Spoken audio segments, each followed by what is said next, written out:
Good morning മക്കളെ. നമ്മുടെ എക്സസൈസിൻ്റെ അവസാനത്തെ ക്വസ്റ്റ്യൻ ഫോർത്ത് വൺ ആണ്. ഇത് ഫില്ലിംഗ് ദ ബ്ലാങ്ക്സ് ആണ്. നമുക്ക് ഓരോന്ന് പറഞ്ഞോ.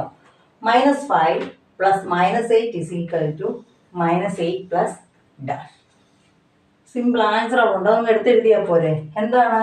ഇവിടെ -5 ഉണ്ട്, ഇവിടെ -8 ഉണ്ട്, ഇവിടെ -8 ഉണ്ട്. അപ്പോൾ ഇല്ലാത്ത ആരാ? -5. അങ്ങോട്ടൊന്ന് എടുത്തെഴുതിയാൽ മാത്രം മതി.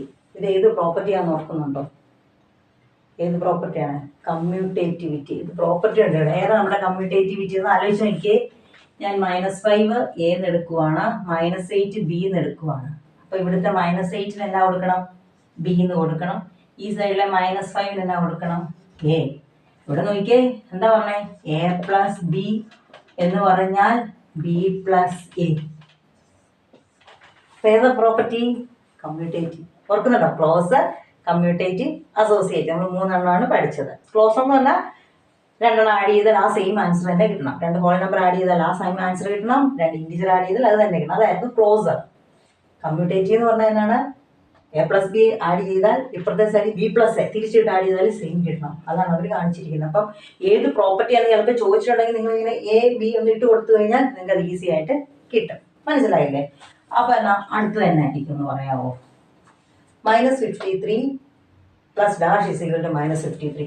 ഇവിടെ സെയിം ആൻസർ കിട്ടണമെങ്കിൽ എന്നാ ചെയ്യണം?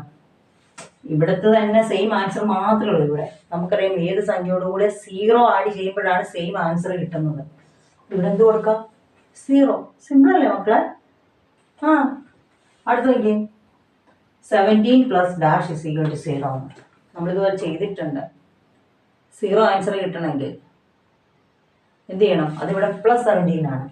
അതിൻ്റെ 17 അതൊന്ന് കുറച്ചാൽ 17 കുറയ്ക്കുമ്പോഴാണ് 0 കിട്ടുന്നത്. പക്ഷെ ഒരെണ്ണം പ്ലസ് ആയിരിക്കണം. അത് മാത്രം ഓർത്താൽ മതി. ഒരെണ്ണം പ്ലസ് ആയിരിക്കണം, ഒരെണ്ണം -7. ഇവിടെ ഓൾറെഡി +17 ഉണ്ട്. അതുകൊണ്ട് നമ്മളിവിടെ എന്നാ കൊടുക്കും? -17. മനസ്സിലായോ? അല്ലെ നമ്മൾ മുമ്പേ ചെയ്ത പോലെ 0 എടുക്കുന്നു, എന്നിട്ട് അത് വേണ്ട, അതിൻ്റെ ആവശ്യമൊന്നുമില്ല. ഒത്തിരി എക്സ്പ്ലനേഷനും പോയിട്ട് വരുന്ന പ്രശ്നമാണ്. ഇത്രയേ ഉള്ളൂ. നമുക്ക് ആൻസർ കിട്ടണമെങ്കിൽ ഇവിടെ രണ്ടും സെയിം സംഖ്യകളായിരിക്കണം. ഒരെണ്ണം പോസിറ്റീവും ഒരെണ്ണം നെഗറ്റീവ് ആയിരിക്കണം. ഇനി ഇത് ഏത് പ്രോപ്പർട്ടിയാണെന്ന് കണ്ടപ്പോഴേ മനസ്സിലായി. ഇതാണ് അസോസിയേറ്റീവ് പ്രോപ്പർട്ടി. 2 എണ്ണത്തെ ബ്രാക്കറ്റിൽ കൊടുത്തു അല്ലേ? ഓക്കെ.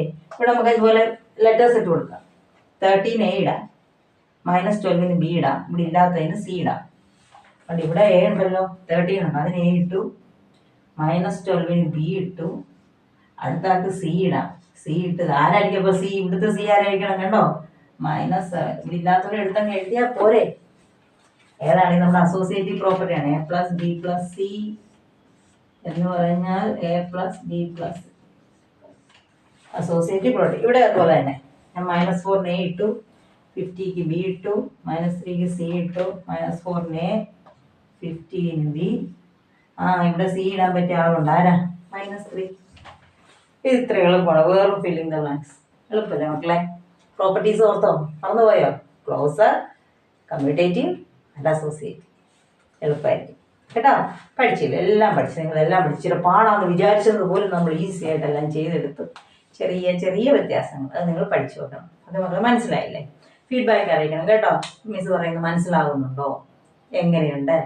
അതിനുണ്ടെങ്കിൽ നിങ്ങളുടെ ഫ്രണ്ട്സിനോട് കൂടെ പറ, അവരും കൂടെ മാർക്ക് മേടിക്കട്ടെ. Okay, thank U.